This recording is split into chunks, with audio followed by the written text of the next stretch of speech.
Hi everybody, Matt Bernier taking a look at some stakes action from Aqueduct on Sunday afternoon. Race number 8 is a New York Stallion Series stakes for 2-year-old colts and geldings. Let's take a look at the field. There's only a field of 7 that's going to go to the post, and you've got a pretty heavy favorite in here in the number 2 Stony Bennett. Red Ortiz has the mount, and this is a horse that's 3 to 5 on the morning line, going to be adding blinkers for the first time in his career through 3 lifetime starts. On paper, he's strictly the horse to beat, but maybe there are some other horses and some other directions that you can possibly go if you want to try to beat a short-priced favorite. Before we dive into the nuts and bolts, I want to remind everyone, head on over to DRF Bets. It's the place to go if you're looking for an ADW or you're just trying something a little bit different. And guess what? If you're new to it, you get up to a $300 sign-up bonus. Head on over to drf.com/fall. Fall300 is the promo code. Let's dive into some of the races here anyway, huh? The number 2, Stony Bennett. We talked about it already. This is a horse from a buyer standpoint. He's strictly the horse to beat. Most recently in the notebook, which is for New York breds, earned a 79 buyer. The career debut earned a 78 buyer. From a Timeform US standpoint, this horse makes all the sense in the world. 103 Timeform US rating most recently, 107 in the career debut. The interesting thing is, from a tactical standpoint, the blinkers go on. Where is he going to be positioned based on the Timeform US pace projector? They seem to think he's going to be forward with the addition of the blinkers.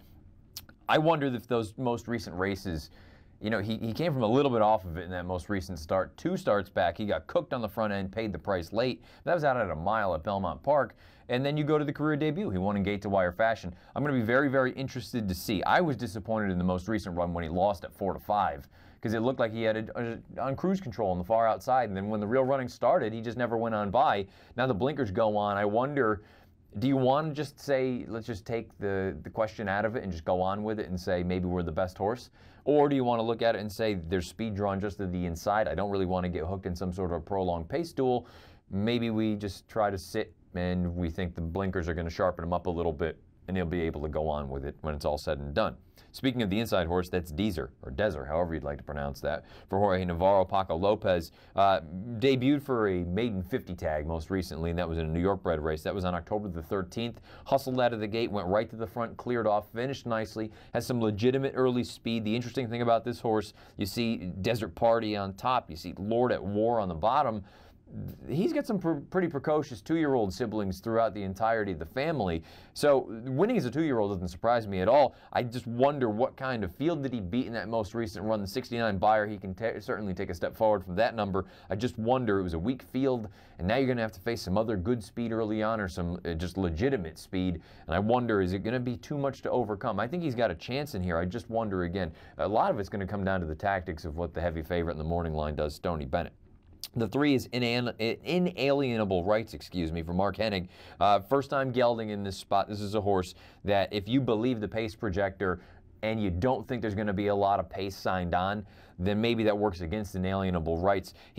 First 2 starts of his career, he looked like he could be something good, and it just seems like the wheels have fallen off in these 3 most recent runs. I wonder, again, is distance going to be his friend?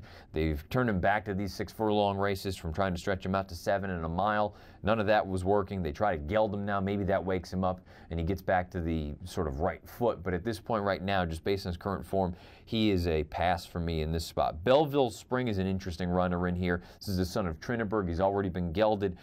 First time going out now for George Weaver. His debut at Churchill Downs when he was 27 to 1. Visually, I thought was quite good. He broke out really, really badly. Broke out probably 4 or 5 paths out to the outside. The good news was he was on the far outside, so there was nobody that he hindered. The interesting thing was, once he finally kind of figured out what was going on in the far turn, he made a pretty serious middle move, and he just couldn't sustain it down the lane. All things considered, I thought it was a good effort. I know there's some talk about that horse that beat him, Brizzo, that day. He might be a decent one, I believe, for Dale Roman. So I think Belleville's Spring getting up to New York, maybe if he can get out of the gate a little bit better this time around, he's one that you should consider at a decent number. The 5 is 5-star Bunt. This is first after the claim for Linda Rice.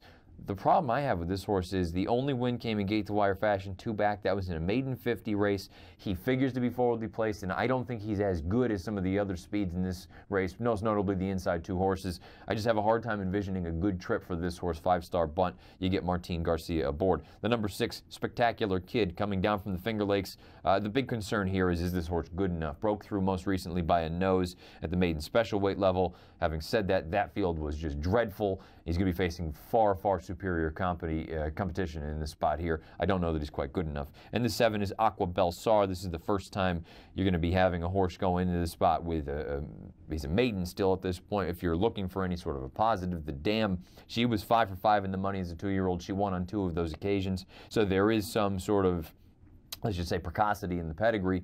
At the same time, I just look at it and say you're kind of in a tough spot here. Probably going to want to break the maiden before you dive into a big spot like this Sunday afternoon at the Big A, race number 8. Let's take a look and see where I ultimately landed in here. I respect the morning line favorite. I don't love him, though. I think the 1 Desert is very interesting as a potential gate-to-wire threat, but again, that pace, I don't know how we're going to play the whole thing. I'm very interested by Belleville Spring. That's ultimately where I'm going to go in here for Weaver. I just kind of feel like that debut at Churchill, I was really impressed with it, and against a field like this, based on what I've seen from everyone else, I don't think there are any killers in this spot, so why can't Belleville Spring take a step forward? I know he's a maiden, but I liked what he did in that debut down at Churchill, and I wonder if George Weaver can get him a little bit sharper out of the gate where he doesn't break out like he did at Churchill. Maybe he's got a big chance in here at a decent number. I go 4, 1, 2 in the 8th at Aqueduct on Sunday afternoon. Again, if you're playing from home or you're playing from anywhere, but you're playing on an ADW, make sure it's DRF bets, up to $300 sign up bonus, drf.com/fall. The promo code is fall300. Scheduled post time